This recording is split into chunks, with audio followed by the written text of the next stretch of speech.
네, 통일교 불법 정치자금 수수 혐의를 받는 국민의힘 권성동 의원의 첫 재판이 오늘 열립니다. 오늘 법정 촬영도 일부 허용되는데요. 자세한 내용 취재기자 연결해서 들어보겠습니다. 김혜린 기자 나와주시죠. 네, 국민의힘 권성동 의원의 첫 재판이 오늘 오전 11시부터 열립니다.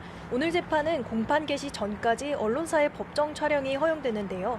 지난 9월 특검 수사로 구속된 이후 권 의원의 모습이 처음으로 공개됩니다. 권 의원은 김건희 특검 수사 대상인 통일교 청탁 의혹에 연루돼 지난달 2일에 구속 기소됐습니다. 20대 대선을 앞둔 지난 2022년 1월 권 의원이 윤영호 전 통일교 세계본부장으로부터 현금 1억 원을 받은 것으로 조사됐는데요.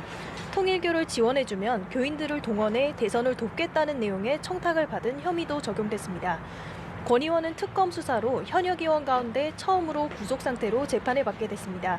특검은 윤 씨의 진술 등을 토대로 권 의원의 혐의가 입증된다고 보고 있는데요. 권 의원이 구속 이후에도 혐의를 강하게 부인하고 있는 만큼 법정에서 적극적으로 입장을 밝힐지도 주목됩니다. 네, 그리고 오늘 윤석열 전 대통령의 내란 혐의 재판도 열리는데 오늘도 직접 출석을 한다고요? 네, 윤 전 대통령은 오늘 오전 10시 10분부터 열리는 내란 우두머리 혐의 공판에 출석할 예정입니다. 지난주 약 4개월 만에 재판에 출석한 데 이어 오늘도 법정에 직접 나오는 건데요. 지난 기일에 이어 곽종근 전 특수전 사령관의 증인신문이 진행됩니다. 곽 전 사령관은 앞서 계엄 당시 윤 전 대통령이 국회 문을 부수고 들어가 인원들을 다 끄집어내라고 지시한 것을 명확히 기억한다고 증언했습니다. 이에 윤 전 대통령이 직접 군 투입은 질서유지 목적이 아니냐는 취지로 질문에 나섰고 곽 전 사령관은 수긍할 수 없다고 반박하며 치열한 공방이 벌어졌는데요. 오늘도 윤 전 대통령 측 반대 신문이 이어지는 만큼 윤 전 대통령이 법정에서 적극 발언할 것으로 예상됩니다.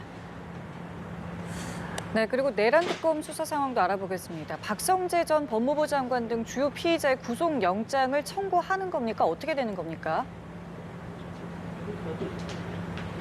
네, 우선 이르면 이번 주 박성재 전 법무부 장관에 대한 구속영장을 다시 청구할 것으로 보입니다.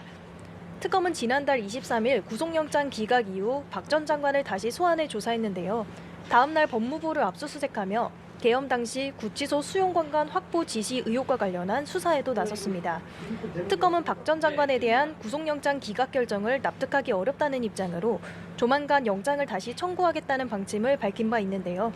박 전 장관이 계엄의 위법성을 인지했는지 추가 수사를 이어가며 혐의 보강에 주력하고 있습니다. 국민의힘 추경호 전 원내대표에 대한 신병 확보에 나설 가능성도 있습니다.